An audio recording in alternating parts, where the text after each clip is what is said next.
नमस्कार मो श्रीमती स्नेहमयी आचार्य अध्यक्ष व्यास फाउंडेशन।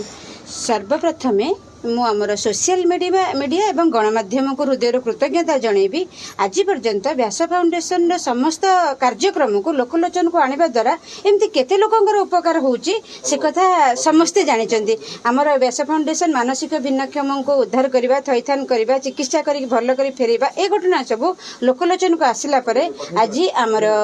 विशिष्ट समाजसेवी वरिष्ठ समाजसेवी प्रशांत कुमार सामंतराय भाई एई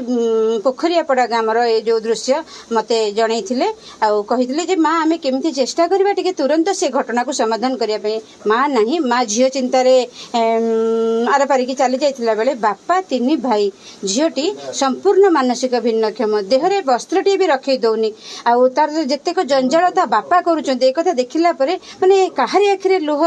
रहिबनी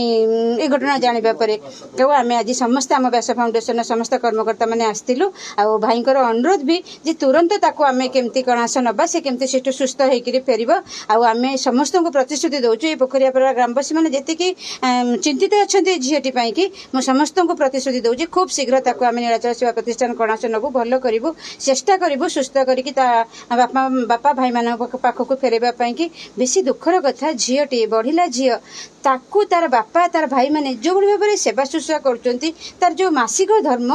माँ नहले घटना कहीं करि परिबने किंतु आश्चर्यर कथा चकित हबार कथा बापा जो भाव में बढ़िला झीट सेवा जत्न करुचंती। प्रभु जगन्नाथ करंतु से झीटी शीघ्र सुस्थ हो जाऊ ता निज काम निजे करबा पई कि समर्थ हो।